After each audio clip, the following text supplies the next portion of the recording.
Hello, bachcho, let's read this question. The question says a weightless thread can bear tension up to 3.7 kg weight. A stone of mass 500 gram is tied at its one end and revolved in a vertical circular path of radius 4 meter. If g is equals to 10 meter per second square, then the maximum angular velocity of the stone is. इस question में हमें ये बोला गया है कि हमारे पास एक वेटलेस थ्रेड है जिसका टेंशन कितना दिया हुआ है, हमें 3.7 केजी वेट से दिया हुआ है और उस पे हमने थ्रेड में एक स्टोन को लगा दिया है जिसका मास कितना है हमारा 500 ग्राम और उस थ्रेड की रेडियस कितनी है 4 मीटर। अब ये सर्कुलर पाथ में घूम रहा है। अब हमें ये बताना है कि इस स्टोन की मैक्सिमम एंगुलर वेलोसिटी क्या होगी। तो इस क्वेश्चन में जो की कॉन्सेप्ट यूज होगा, the key concept in this question is the stone experiences the maximum force when it is at the bottom point।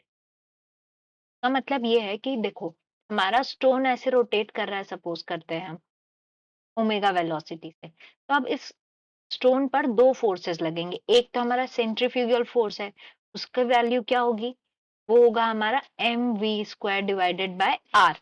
और एक होगा हमारा mg जो वेट के कारण हो रहा है mg।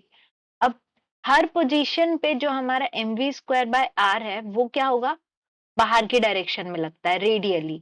लेकिन हमारा जो mg है यानी जो वेट के कारण फोर्स लग रहा है वो हमेशा नीचे की तरफ रहेगा।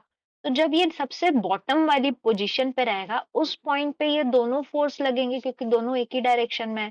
तो मैक्सिमम फोर्स क्या हो गया, maximum force mv² divided by R plus mg। ठीक है।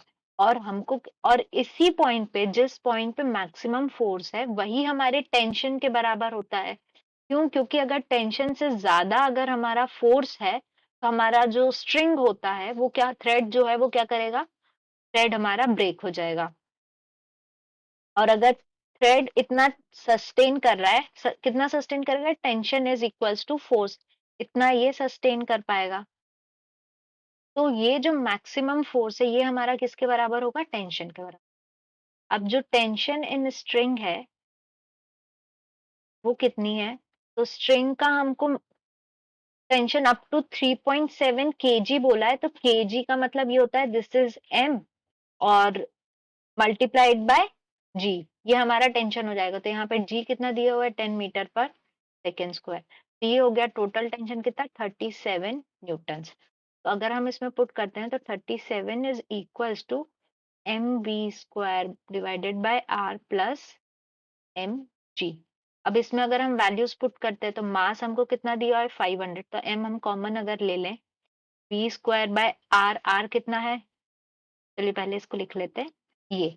अब इसमें हम वैल्यूज पुट करेंगे तो 37 is equals to 500 divided multiplied by v² divided by R. तो आर कितना है हमारा 4 मीटर प्लस जी कितना है 10 मीटर पर सेकेंड। अब इसको अपन सॉल्व करेंगे। अब ये जो है ये हमारा ग्राम्स में है तो हमको पहले केजी में कन्वर्ट करना पड़ेगा। तो अगर केजी में कन्वर्ट करते तो ये कितना हो जाएगा, 0.5 केजी v² बाय 4 प्लस ये metre per second square 10 metre per second square. तो हम ऐसा भी लिख सकते हैं 0.5 multiplied by v² by 4 plus 5, ये हो गया 37। तो ये क्या आ गया हमारा, 37 minus 5 divided by 0.5 is equals to v² by 4।